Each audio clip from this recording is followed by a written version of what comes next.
Son sorunuzdan izninizle yani herhalde oradan başlayayım.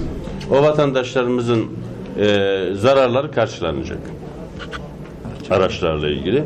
Üçüncüsü o kişilerin yakalanmasını biz daha önce Sayın Başbakanımızla buraya gelmiştik biliyorsunuz. Orada bize dile getirilmişti. Ben Ankara'dan özel bir ekip gönderdim buraya. Emniyete özel ekip kurarak gönderdim ve o meseleler işte söylediğiniz noktaya geldi. Daha da gelecek. Yani o 10'a aşkın 13'e yakın kişi. Daha da biz şunu garanti ederiz. Böyle bir şey olduğu zaman yerelde çözülemezse biz vaziyet eder ve çözeriz. Şimdi bizim yönetim tarzımızı da siz de takip ediyorsunuz az çok. Çözemiyorsak da bunu vatandaşımızla paylaşırız. Biz yokluğu da paylaşanlardanız. Yapamayacağımızı da paylaşanlardanız. Yaptıklarımızı da paylaşanlardanız. Onun için saklı gizli şeyimiz olmaz. Orada sıkıntı yok. Olanlara ilişkin söyleyeceğim şey şudur. Siz de bölgede yaşıyorsunuz. Bu söylediklerinizin çok daha fazlası çözüm süreci olmadığı zaman da vardı. Öyle değil mi? Şimdi ben size soruyorum. Daha fazlası vardı. Ama biz orada olan ve şu anda olmayan bir şeyi sağladık. Bir ortam sağladık. Bir iklim oluşturduk. Dedik ki şimdi biz bunu birlikte biz çözeceğiz. Türkiye çözecek. Artık Türkiye kendi meselesini Kürdüyle, Türküyle, diğer etnik gruplarıyla ya da dini kimlikleriyle biz kardeşiz ve bir meselemiz varsa onu masaya yatırıp biz çözeceğiz. Bunu dedikten sonra nasıl saldırılarla karşılaştı Türkiye? Bunu da siz de takip ediyorsunuz.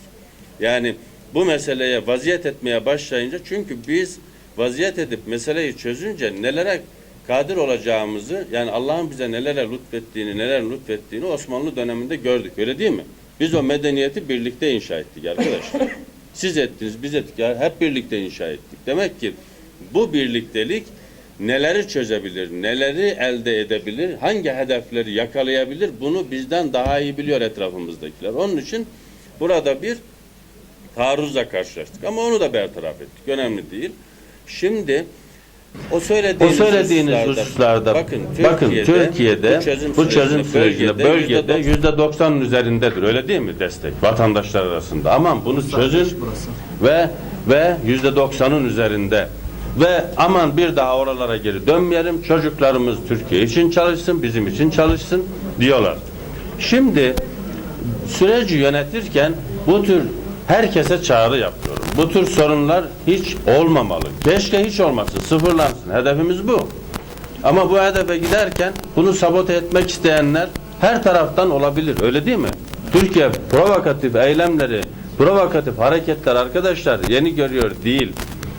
Daha önce işin esası provokasyondu.